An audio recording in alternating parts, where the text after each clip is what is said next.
welcome. For those that I haven't had the chance to meet, my name is Nicola, and I am very lucky to work with Zali and the amazing team at the electorate office. And welcome to what will hopefully be the first of many politics in the pub. Now, just a bit of housekeeping. Toilets at the back, cold beer on tap over there. This is going to probably last till about 8 o'clock. Zali's going to come up and talk and give some inside information on what happens down in Canberra, but also just on policy and what's also happening in the electorate. If anyone's got any questions, we're going to be doing that at the end, so feel free to save them up and we will go around with a microphone and you can answer as many questions as you like once you have. All right then, bring to the stage the member for Warringah.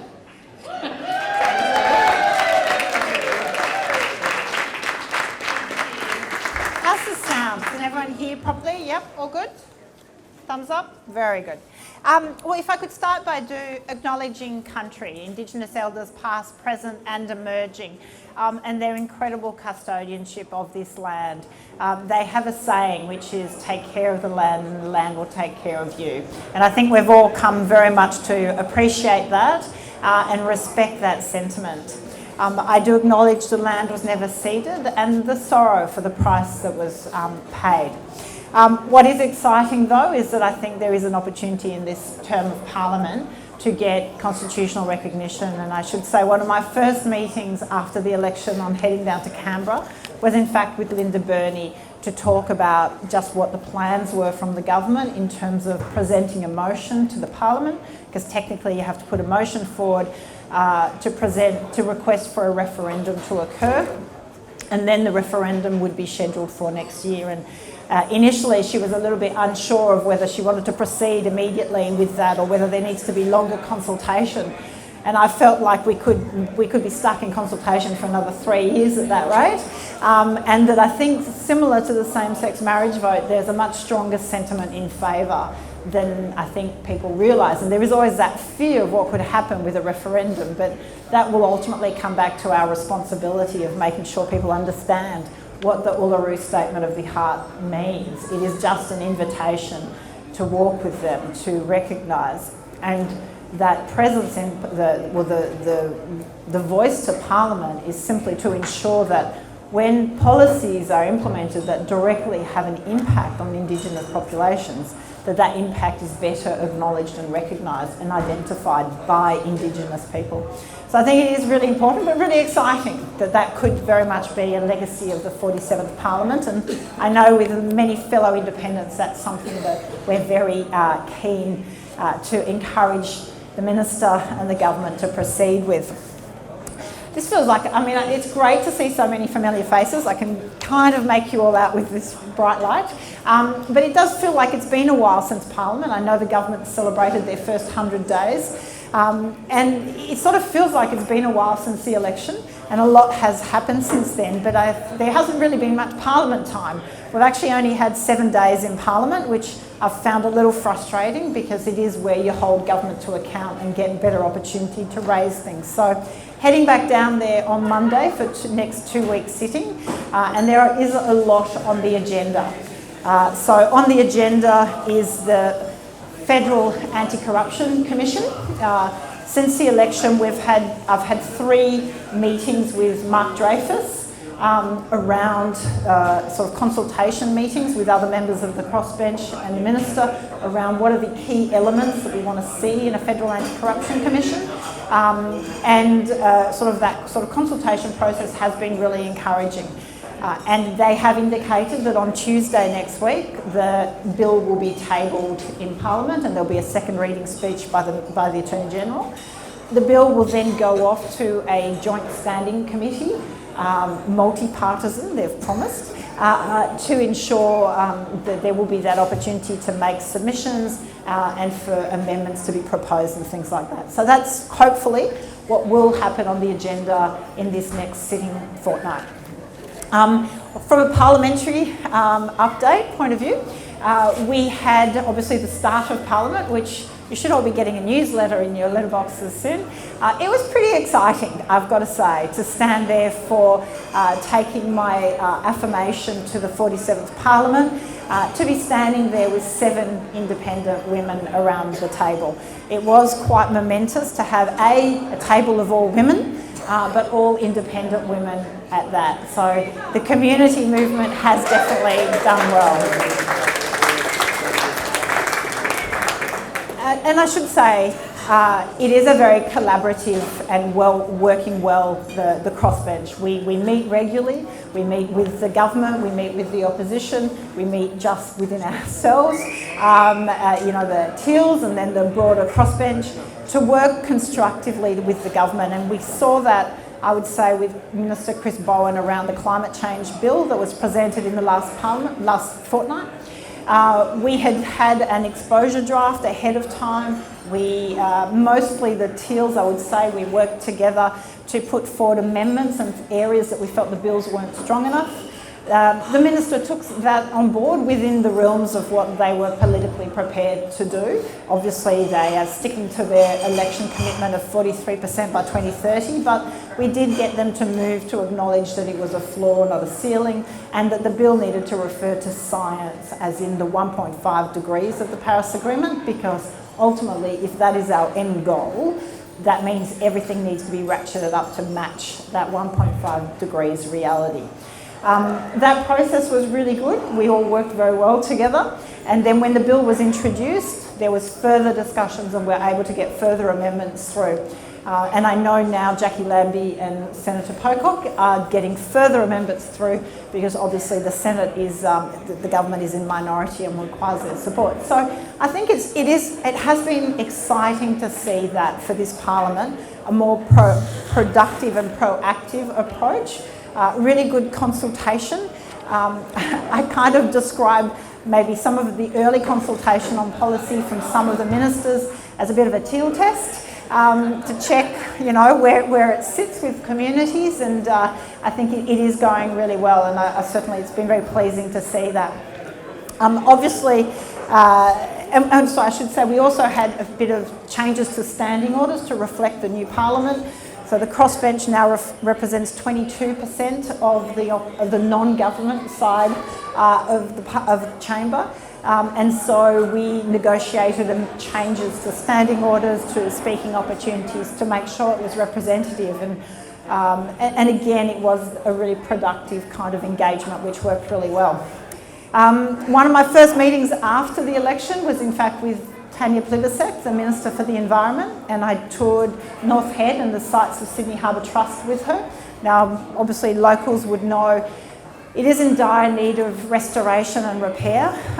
Those sites are under the custodianship, under the Commonwealth of the Sydney Harbour Trust, and there needs to be a budget allocation to ensure that happens. There are concept plans being developed for the rehabilitation and conservation of those sites, but areas like the mess rooms, the ballroom up there are really falling into disrepair. There's been graffiti. It really needs, with some urgency, for the government to take action and commit to what needs to be done to restore those sites.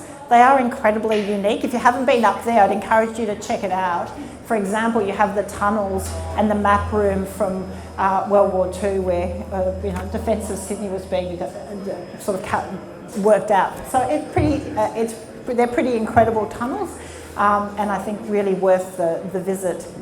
There's obviously in Warringah. There's also a 10 terminal at Mossman Way, and they are again barracks that needing a lot of restoration. And there's a lot of talk around Indigenous culture centres and sustainability centres that council wants to do, and so it's quite exciting, that project. So anyone who's more interested in maybe being involved, get in touch with the office, because we are putting together a bit of a volunteer kind of policy team, and require support around that area is quite important.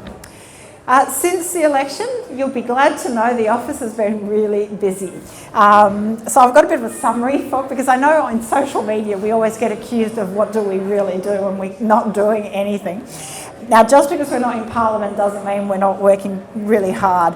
And I should say thank you to my team that are here tonight. Nicola, who is the Electoral Office Business Manager, she coordinates and makes sure all emails are responded to promptly. People that need help get access to help. We have two constituent liaison officers, Julie and Sean, and I know Julie's here. I don't know if Sean is, I haven't seen him, but it's hard to tell. And they are the ones who are at the end of the phone when you have an urgent passport or visa or NDIS or aged care query, and they've helped an amazing amount of people. I can't tell you how often I go to citizenship ceremonies or to events, and I get people just say how much help the office has been for them.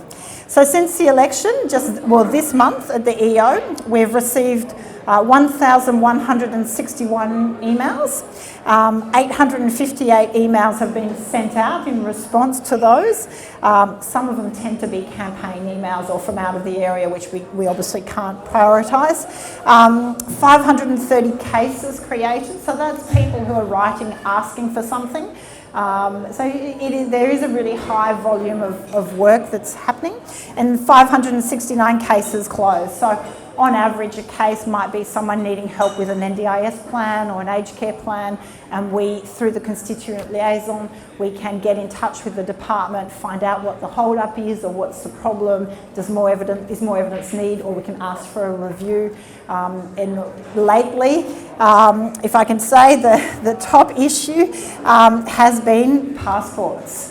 Obviously, post-COVID, everyone has realised their passport has expired, and obviously if the department had enough resources and everything was working well, it shouldn't be required this way, the individual attention, but it is a big issue. We've had a huge amount of requests for help, and where people have left it to the last minute. So the department, you should be aware, they are only prioritising or triaging people who are flying within 3 days. So they're really waiting right down to the wire before they engage with helping. Some people are waiting up to 18 weeks for a passport application to be processed. So if you're thinking of travelling at Christmas, please get your application in as soon as possible. So actually passports was the number 2 issue we've been receiving emails about. The number 1 is Julian Assange, which of course it is troubling. My understanding from the government is that there are talks behind the scenes, but the government's not prepared to take a position publicly. But with other members of the crossbench, and that's been mostly Andrew Wilkie's taken the lead on that, we are writing and pressing for action to be taken by the government. The number three thing we get is actually invitations. There's a lot of events. From schools to charities to non-for-profits to businesses really doing innovation and research and development. It is always really exciting to get out within the community and hear from everyone, your experiences, your concerns. It's probably no surprise to everyone that a major issue is staff and skill shortages. For us, with quite a high amount of hospitality and retail, it is a major issue to get enough staff. I've met with the local chambers of commerce several times. I've written to the minister several times with issues around processing of visas. The delays are really quite difficult, especially when we're talking skilled visas, and that really holds up businesses.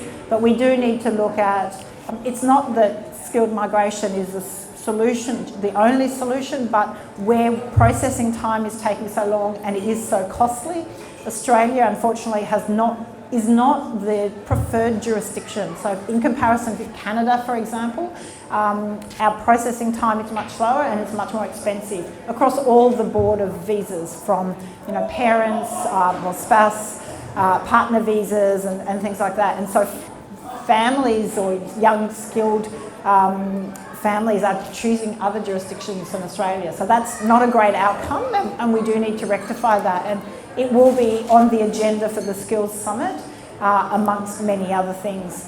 Obviously, there's other loosening of regulation, trying to incentivise young people to work more or older people to work more without pension and benefits being impacted. And they are some of the things that the government are looking at. We've also written to the government about changing things around people that are here on temporary visas to increase work rights so that people can participate more. But ultimately, I do feel from our workforce point of view, training and education is a major problem of some of the skills areas that we have shortfalls. And I don't see how a 2-day summit in Canberra is going to fix that, but I hope we at least get to talk about some of those issues. And long term, I think barriers to gender equity and equal participation around women participating in the workforce are around parental leave and childcare costs. So they have to be on the table. And I guess it is a good thing of having fellow independents that are professional women that are very focused on these issues and championing the cause. And I know that Zoe Daniel has really been pushing that with me a lot as well. So for the Jobs Summit, I will be heading down there tomorrow morning. The government only allocated 3 spots on the whole 2-day summit for the whole crossbench in the House and the Senate. So they excluded the Greens. The Greens got their spot, but the rest of us, which is quite a lot of people, was only 3 spots. So we had to sort of collaboratively work around who wanted to go and then divvy it up into sessions. So we've created 3 sessions of the summit. First day, morning, afternoon, evening, and then the second day as a whole because it finishes at 3 o'clock. So I'll be going down tomorrow for the second session. We'll do a bit of a relay tag team, but we've put forward our concerns across all the areas, and whoever is there from the crossbench will pursue those points if there is the opportunity. I do think it's mostly a PR exercise because there's 100 people in the room. My understanding is a couple of people will get to make a presentation or talk. I think a couple of people have been told they're allowed to ask a question and everybody else has to just listen. So I think it's going to be more of a conference than a summit, but it will be interesting to see and at least air some of the issues that need to be. So to give you an idea, I'm there for the afternoon session, and that will be to discuss mega trends driving our current and future skill needs, maximising the potential of our industries, and that's where I think we really have to look at much more focus on innovation and R&D. We really don't have a system that incentivises that investment at the moment. We're falling way behind OECD countries in that percentage of investment. And then we have workforce opportunities for clean energy and tackling climate change. It's probably not a surprise that I wanted to go for that session because I do want to see how we're going to do that transition. And one of the policy areas I took to the election was I really feel government needs to create a fair transition agency and a fund to enact policies. We need to identify where the skills shortages are, but also where the skills transition are, you know, the communities that will be impacted, and start putting in place a plan. I know AGL, for example, around the closure of Liddell, had a 7-year plan to ensure that there was retraining or resettling or opportunities for the workforce or redundancies. So it takes time, and the anxiety in communities around the transition is because of the lack of planning. I don't think she'll be right quite cuts it, right? So we need to do a bit better than that. So that is something I've pursued with the Minister Bowen, because he's also the Minister for Climate Change, and we need to look at that. There will be a wrap-up, and I understand there will be a communique, so hopefully there will be opportunity to contribute to the communique in that respect. I know I was sorry to miss the morning session that has equal opportunities and pay for women, but I know Zoe's there for that and will be pushing hard and on those issues. I know some of you have put forward some questions through the social media, so I thought I should cover some of those and then take some questions from the floor, but I might have to change the light because it's really hard to see. Obviously, since in the last few weeks, one of the issues that's come back onto the agenda is PEP 11 and the question of the ex-Prime Minister's secret portfolios. There's a real issue with that. Not that it wasn't illegal, right? It's not unusual for several people to hold a portfolio or a Prime Minister to take over a portfolio. What was incredibly unusual was the secrecy. And I am concerned at the Governor-General's participation in that secrecy, when normally the diaries identify everything the Governor-General does. And the question for us is obviously around PEP 11. So PEP 11, for those that don't know, think most people do, but it's a petroleum exploration licence that was granted from Newcastle to Manly, an area at sea that goes to 30 kilometres out to sea, but as close to 5 kilometres offshore, which, to give you perspective, 5 kilometres can be visible from a headland. The licence was rejected by the New South Wales government in 2020, but quite early in the piece. And then the federal government was holding out for a long time despite strong community opposition. I met with Keith Pitt, the Nationals MP, who's the Minister of Resources in the last government, and I always had the sense that he was kind of playing games with this, that there was a bit of a smirk every time we talked about it. And I think ultimately there was a tension within the coalition about who was making that decision, and there was a little bit, I think, of using that decision and it was political kryptonite for local Liberal members, because the communities are so opposed to that project. Prior to COP26 and negotiations around the government's stance on net zero. So ultimately we now know that the Prime Minister took over the portfolio and decided to reject the application. So unfortunately though, that revelation has been through some of the disclosure of documents, because the company that held the licence has appealed the rejection of the decision in court. So I am asking to meet with the Prime Minister to understand any update on the legal prospects of that case, but also my understanding would be if it was successful in the court, it would refer back to the current Minister for redetermination, so to make sure that the government is strongly opposed to continuing that licence. It has been disappointing that when we talk about offshore drilling and seismic testing, the government has opened up vast amounts of our coastline for seismic testing, which is incredibly damaging. And there is a strong campaign at the moment towards MPs pushing for that to be stopped, and I very much support that. And will be when I want to talk to the Prime Minister about PEP 11, I certainly want to talk about that gas exploration and seismic testing, because I do think that is completely inconsistent with the climate change bill that they are currently trying to get through the Senate. The commitment to 43% by 2030, the commitment to net zero, all of this is for nothing if we keep making the problem worse.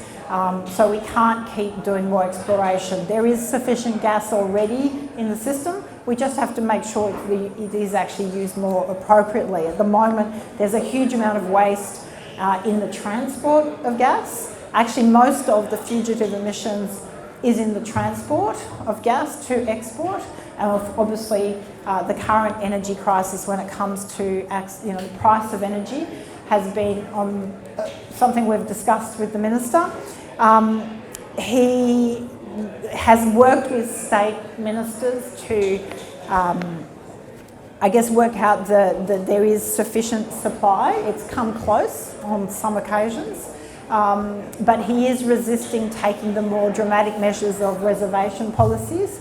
The concern, and I must say I'm not completely sold on reservation policies, because the problem is it locks in more reliance on gas. And at the moment, the way contracts are, it would be for future gas exploration, and I don't want to lock in more gas exploration or opening up more wells. So I think really the gas crisis and the energy crisis should be used as a real accelerator to our transition to clean energies when it comes to solar and wind. And it has been good to see approvals of offshore wind projects go ahead. But there's no doubt the transition is going to be bumpy, because we haven't done it in as orderly a way as we could have, and the cost around transmission is going to be considerable. But if the conflict in Ukraine and our geopolitics have taught us anything, I think domestic sovereignty on our energy supply is vital, and the way we can do that, from fuel for cars and everything else, is actually through renewable energy. That's where we can have absolute sovereignty. We won't be at the mercy of fluctuating prices, because we have abundant space for renewable energy. So I think the opportunities are there. We just need to make sure the government embrace them, and we do need to hold them to account that there isn't this opening up of more gas basins whilst saying that, you know, wanting a star for acting on climate, but still putting fuel on the fire and making it worse. We just can't have that. Some of the other questions that have come through have been, I've probably covered the climate action. The pressures of cost of living pressures and the interest rate rises, and inflation. Obviously that's the Reserve Bank sets that, and there is announced a review to ahead, but for the moment in terms of those numbers, it is a Reserve Bank that sets the interest rates. The question is going to be, for example, in September, when it comes to cost of living pressures, what's going to happen around the fuel excise, for example, that's due to come off in September, that was introduced prior to the election. It was a 6-month measure that's finishing. It did cost $3 billion to the bottom line, and it wasn't indexed, so everyone just accessed it. And for me, that was a waste of resources, and it should have been better targeted to those on lower income levels that really needed it more, rather than just being an open kind of excise for all. It will be interesting to see what the government does with that though, because that is coming up in September, and there will be a budget in October. Housing affordability is something, it's a hard one to fix. There are a lot of conversations going about a full review of how home ownership has been viewed in Australia. We've had home ownership as an investment for about 30 years, so it's not the kind of policy that can be just wound back. It's something that has to be managed carefully.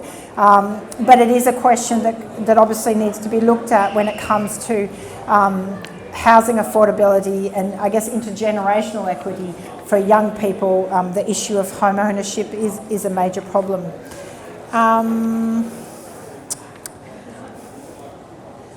I think I've got most of it. I'm trying to think. If someone can hold up your hand if you've got a question that I've missed. The Tier 3 tax cuts. So recalling what happened in the last Parliament, that legislation was introduced in the first sitting after the 2019 election.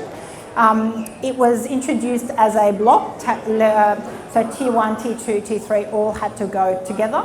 I spoke against the Tier 3 because it seemed they were disproportionate and obviously far in the future where you had no visibility on how the economy was tracking.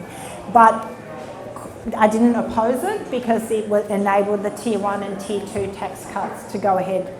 There is a lot of discussion now on those Tier 3 tax cuts, and I think there is an argument for whether they can be delayed. The problem is, again, when people have planned on it or there is an expectation that they're legislated, whether it can just be changed.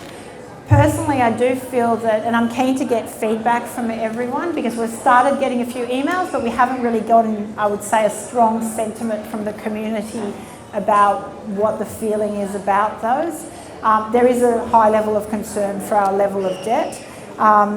That I think the tax system needs a full review. We've had reviews and none of the recommendations have been implemented, but there are a number of areas that need really to be looked at, and I've talked with Allegra Spender a lot about that. So there's some of these. So I think that's pretty much most of the issues that I've had emailed into me, but I'm keen to hear from questions in the room. So thank you for being out here. It's exciting to see everyone. And now I will look for questions through the headline. Can't see. Who's going first?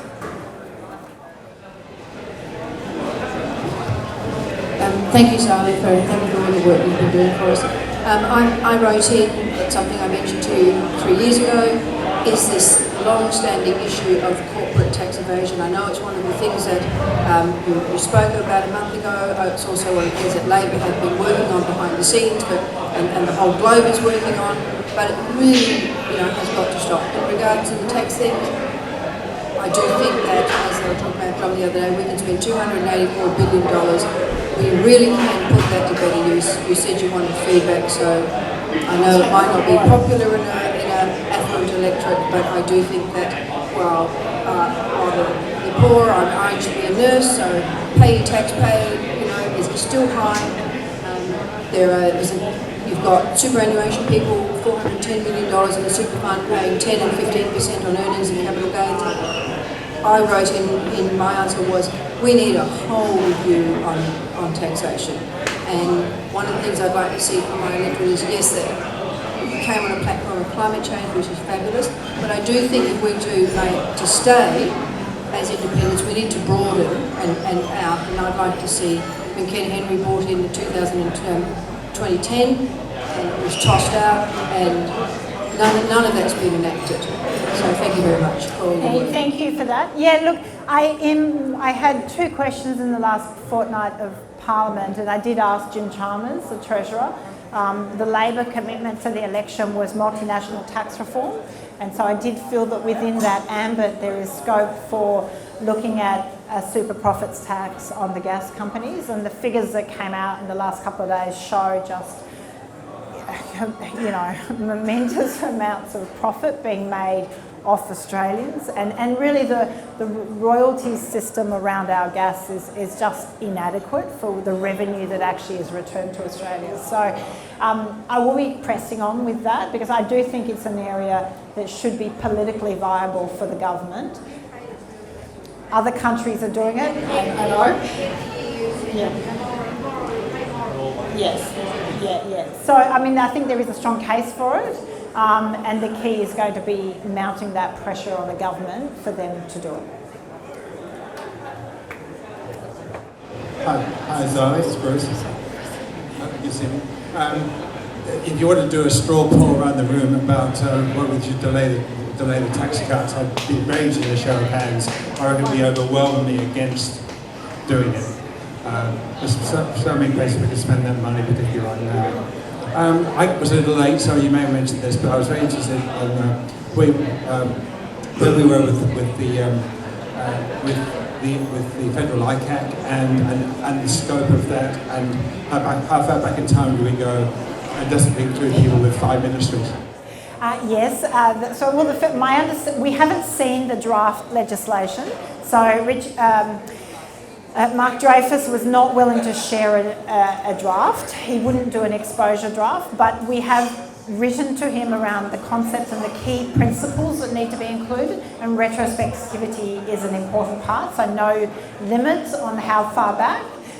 We're sort of talking really around the sort of 10-year mark. So we won't know until Tuesday exactly what's in the government's legislation. We know they are objecting to whistleblower provisions, so strengthening whistleblower protections. They are arguing that can be done through other legislation, but we're waiting to see. So that is an area of concern. Because what happens is, for good anti-corruption and integrity legislation to work, it needs to work in partnership with stronger truth in political advertising laws and media laws around better whistleblower protections.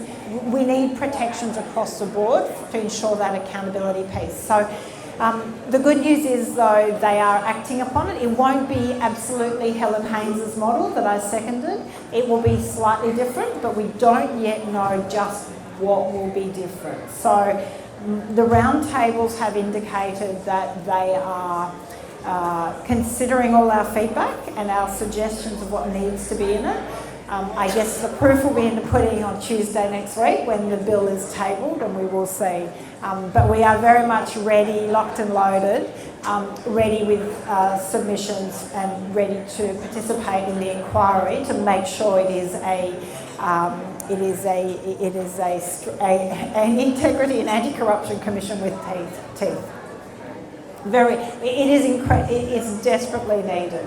Not just for looking at issues that have happened in the past, but also for its deterrence impact. What it does, like any laws around criminal, like our jurisprudence, it's around the deterrence. The risk of being caught deters people from wrongdoing.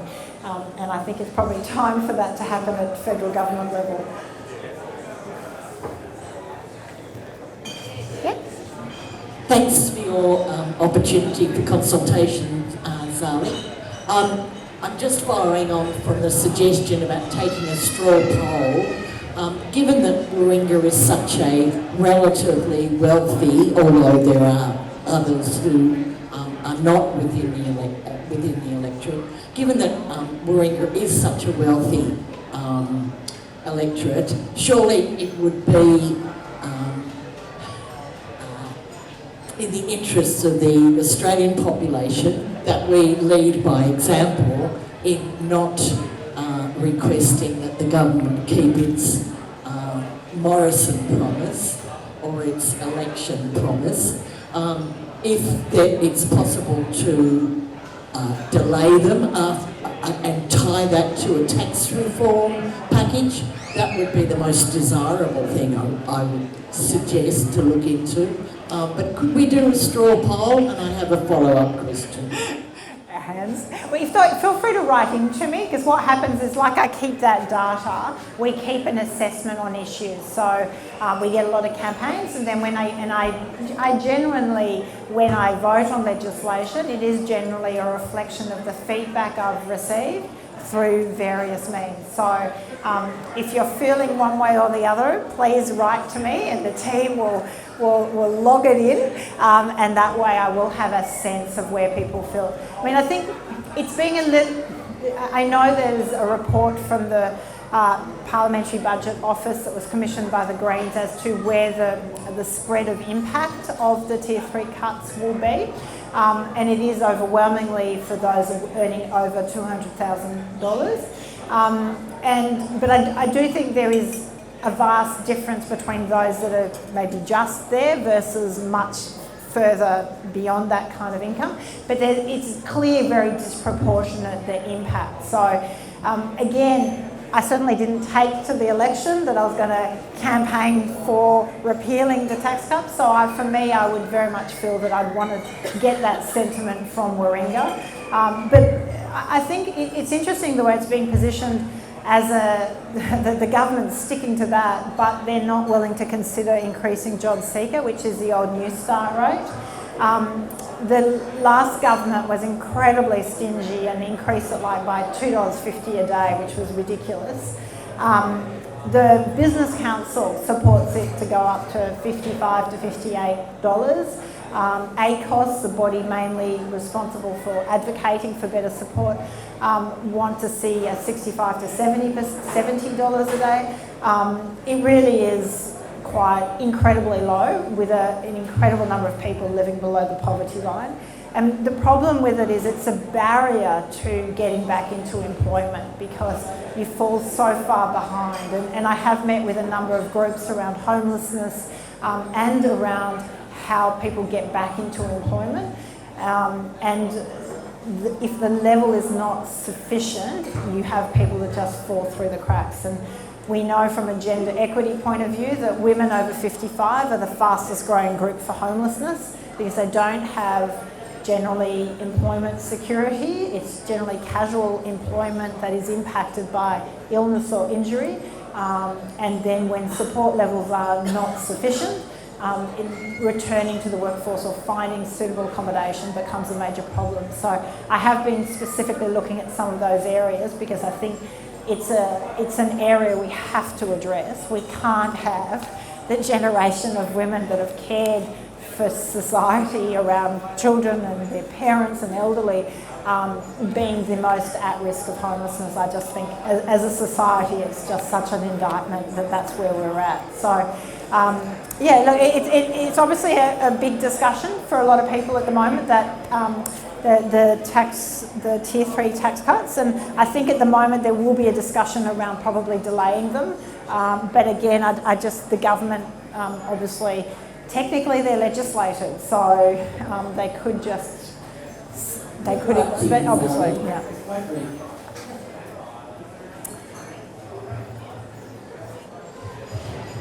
Zali, it's Jules, if you can see me from there. So my question's around the rising cost of fuel over the last 6 months. So I've sat for the last 6 months and it's making me increasingly sick looking at the profits that coal companies and oil companies have been making based on Russia's invasion of Ukraine primarily. It just feels completely amoral that fossil fuel companies are making massive profits out of the distress in the Ukraine, and the people who are paying the cost are everyday Australians and Americans and Europeans and whatever. Do you agree that there should be a windfall tax on coal and on fossil fuel companies? And if so, what can you as an independent do to try and make that happen within the government? Yeah, look, I do agree that there should be a super profit tax on the multinational gas companies. I think that is definitely something that needs to be done. And I think it's politically palatable for the government. Obviously, a Labor government is incredibly shy of touching anything to do with taxes because that is the line of attack. And so they are being very reluctant to take action on these urgent problems. But I think when it comes to a super profit tax, there is scope for that to happen. It's just going to take some more pressure.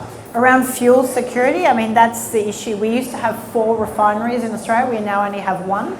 But it is propped up at great cost from the public purse. Billions are spent of public money to support that refinery.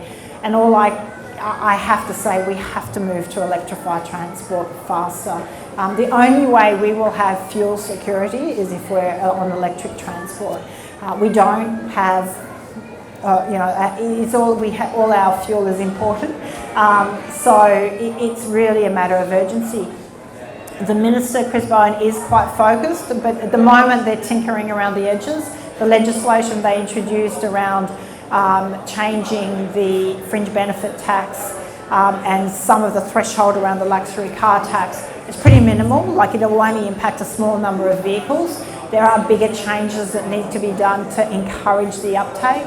I strongly believe electric vehicles should be exempt of the luxury car tax to make them more price attainable.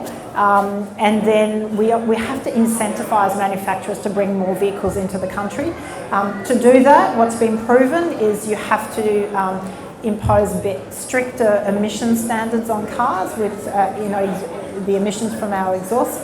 At the moment, we have some of the worst emission standards and fuel standards. Our fuel standards are really bad. And actually, under the last government, Angus Taylor had said to me, we're not prepared to look at it until 2027. So it's something that needs changing because if not, we will continue to get the worst cars from manufacturers here. The rest of the world is moving on. It's turning electric. Most major car manufacturers are indicating that by 2030, 2035, then fleets will be electric. So we now need to really catch up on infrastructure. So in terms of fuel price, right, September the excise will go back up. Fuel prices have stabilised a little, but they are still very high. I've got to say I don't support continuing the reduction to the excise because it's just too much of a blunt instrument and it costs too much on the bottom line. I think it needs to be more means tested and more available to lower income earners rather than just broadly applied to all. But fuel security ultimately will be through electric vehicles. It's also, we are so at the mercy of fluctuating world prices for fuel, for oil and gas. And the one way we can fix that is by being fully renewable and electrified. Any other questions? Hans? Okay. Thanks again for having the question. It's great to be so accessible. Question I have is Zoe Daniel is putting a motion for I understand regarding media ownership in Australia. It's always been a big issue for me, and look at what's happening in the US and all the chaos and turmoil, and a lot of that's spread from, I believe, virtually propaganda network. So how do you feel about the motion and will you be supporting it? I strongly support it. We talked about it when we have our sort of regular meetings and strongly support what she's doing. I think she's the perfect person to bring it forward as an ex-journalist because she has been quite shocked by the conduct of her previous colleagues in some aspects of reporting. And I think for her, having that perspective of having been a foreign correspondent and such an acclaimed journalist and seeing some of the standards I think she's the perfect person to do that and strongly support her. And it is interesting. I mean, you're seeing the media turn on her as a result.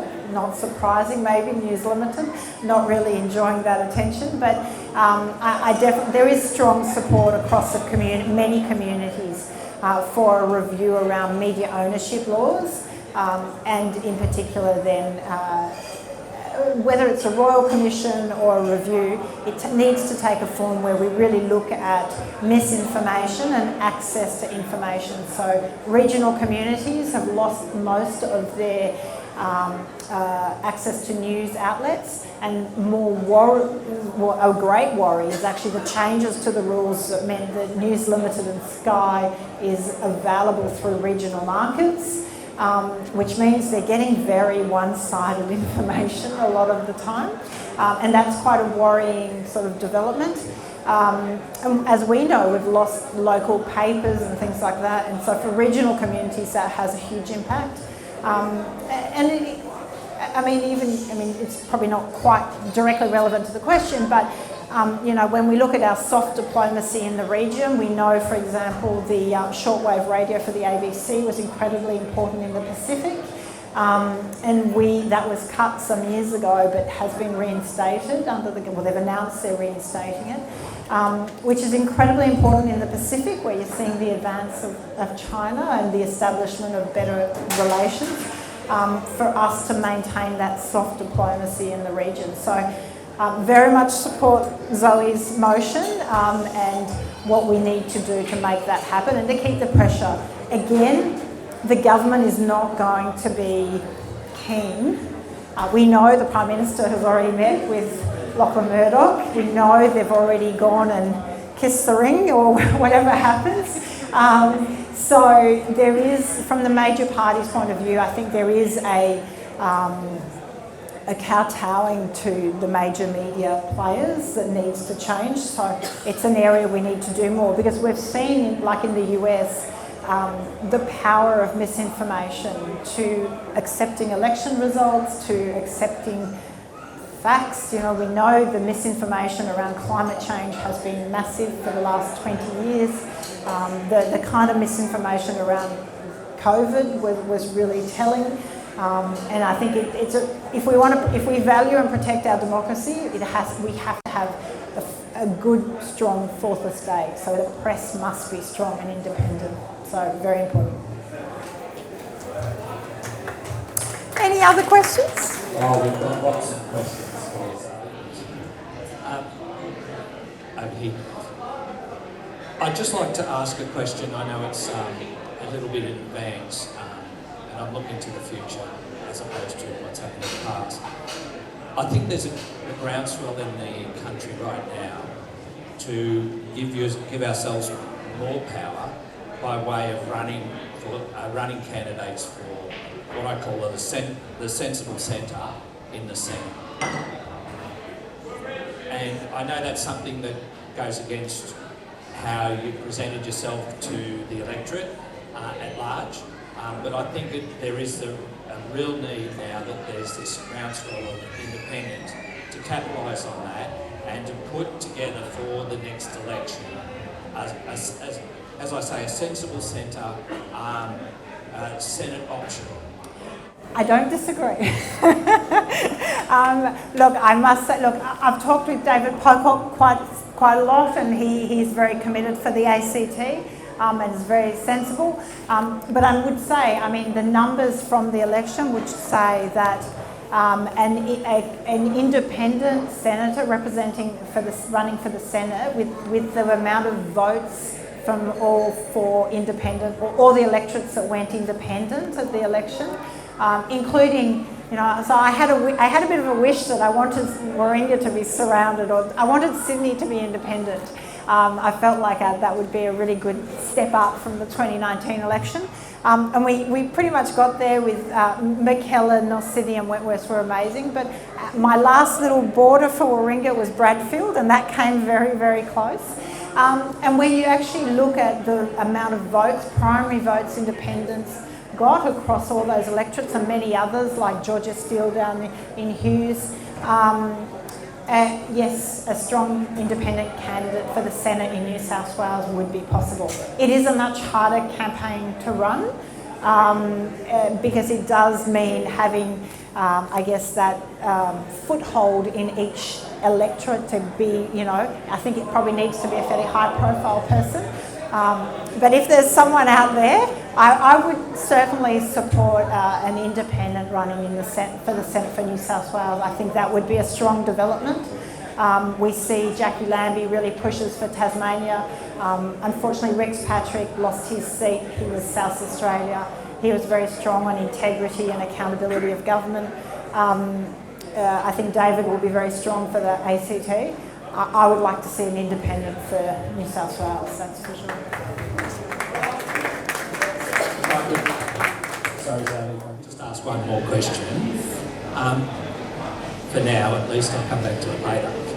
Information is key to everything. Can I suggest that on your electorate webpage that you invest a little bit of energy in terms of getting the ability to be able to run polls amongst your electorate? Okay. The question that was raised earlier about the taxes. No, we do have the ability. We will put out a poll on that. Yeah. I think that will be a quickest way of getting a sense, and surveys and all of that. I should say I would normally have liked to get a survey out much sooner since the election. One of the things we have had to be very busy on is I've had to do a full restructure of the office. Obviously, I was not very happy with the Prime Minister's announcements around parliamentary staff for independence. It did mean losing 3 people from our parliamentary team, and we have lost 3 people from our electorate office as well, and had to restructure. But yes, a survey and a poll will be up there, and we will get that happening in the next few weeks to ensure that you have got that opportunity to put in some information. The team is taking notes right now, I'm sure. Just wanted to say one thing. Congratulations on being re-elected. And also, great to hear your support for electric vehicles and everything. I just wanted to say this table here turned up on electric vehicles tonight. So did I. Mine's parked out. Portable electric vehicles. Anyway, I got a text from the government. Yesterday saying about the train strike coming up, and please consider alternative transport. And here we are with the alternative transport. But the problem is that New South Wales is a bit of a backward state when it comes to legalising these devices. Currently they're illegal. Is there anything that you or the federal government could do on our behalf to get these legalised? It's legal in a few states, or I think four states at least. I know it's a state issue, but could you pressure? I'll have to say it is a state issue, but I don't know the status of the law on electric unicycles, I believe they are. So I will have to check that. Luke, I'm just going to see trials. Okay. In the future. I wonder if we could work with you and pressurise the states of the world and yes, absolutely. Happy to make inquiries and understand what the barriers for the regulation is. I think the question might be whether it classifies in like a bike lane or to go on the road and safety and issues.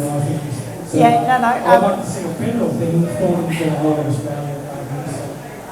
I would be speculating if I said much more. I don't know. So, no. But look, I think there are a lot of solutions. There's a lot of new forms of transport. When we did the survey, there was strong support for bike lanes to be much more established on our roads. We know there's some exciting proposals around, we need more public transport. Obviously, as we come out of COVID, we've had a bit of a kind of couple of years reprieve, but congestion remains a major issue. Spit Bridge is still there, and that has been delayed progressing, but we need to look at more public transport options. I know, for example, there potentially exciting projects and thoughts around electrifying the ferries and things like that. So there are options. The rest of the world tends to be leading the way, and we need to do better. But I'll be keen to Luke's my policy advisor, and he will check out the status of regulations around that. Thanks. Oh, you don't get to ask a question. Could you tell us something about the award you're going to receive in Canberra on Monday? It's not public yet. It's not public.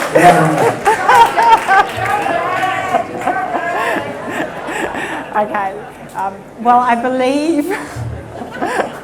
believe there is some medals and awards are presented, looking back on a parliament as to who has driven sort of ethical and accountability and integrity and contribution to a parliament, and that might be being presented on Monday. With a few others, but anyway. He is coming down for it. Thank you so much, everyone. We'll hang around for a bit. Thank you to Bucketty's for hosting us and letting us come and congregate here. They're fantastic. I know during the campaign, Team Zali had many events here, and it's always so much fun. The hospitality, the beer is good, the food is good, and the music's on. Now, I've got to say, unlike other leaders, I don't dance and I don't sing. So on that note, that will be enough for me. Thank you.